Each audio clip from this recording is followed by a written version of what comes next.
2009-10 હું જ્યારે સ્થાયી સમિતિ ચેરમેન હતો તે દિવસોમાં સરદાર બ્રિજ પરથી દર વર્ષે લગભગ સરેરાશ 90 થી 100 લોકો અને સૌજી કોરાટ બ્રિજ પરથી સરેરાશ 70-80 લોકો આત્મહત્યા કરતા હતા. કારણ કે એ સીધો ઉપાય હતો.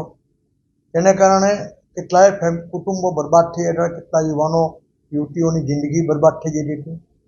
ત્યારે મેં સર્વપ્રથમ નેટ અહીં સરદાર બ્રિજ પર લગાવવાનું સૂચન મેં મ્યુનિસિપલ કમિશનરશ્રીને કર્યું હતું. ત્યારબાદ જેટલો નદીનો પટ છે એટલા ભાગમાં સરદાર બ્રિજ પર એ નદી એ લાગી ગઈ નેટ, સેફ્ટી નેટ લાગ્યા બાદ તરત જ એનું પરિણામ એ આવ્યું કે આત્મહત્યાનું પ્રમાણ શૂન્ય થઈ ગયું. તે પરિણામ જોઈને તાત્કાલિક પછી જેટલા પણ બ્રિજ છે એમાં સૌજી કોરાટ બ્રિજને સેકન્ડ પ્રાયોરિટીમાં લઈને સૌજી કોરાટ બ્રિજ પરથી પણ આ નેટ લગાવવામાં આવી.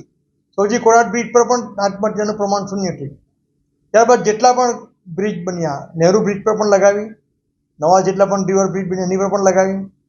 પણ 2010 જે કેબલ સ્ટેજ બ્રિજ બન્યો છે એમાં સમહાવ આ સેફ્ટી નેટ લગાવવામાં ચૂક થઈ ગઈ છે.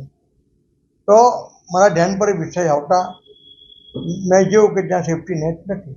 તો મેં મ્યુનિસિપલ કમિશનરને એક પત્ર લખીને સૂચન કર્યું છે કે તાકીદે કેબલ સ્ટેજ બ્રિજનો સ્ટ્રક્ચરલ રિપોર્ટ કઢાવીને અને જો એ સ્ટ્રક્ચરલ રિપોર્ટ પોઝિટિવ આવે તો જેટલા પટ્ટમાં નદી છે તેટલા પટ્ટમાં એક સેફ્ટી નેટ લગાડવામાં આવે, જેથી આ પુલ પરથી પણ લોકો કૂદીને આત્મહત્યા નહીં કરે અને શહેરીજનોની જિંદગી બચે, અમૂલ્ય જિંદગી બચે અને કેટલાય કુટુંબો બરબાદ થતા બચે.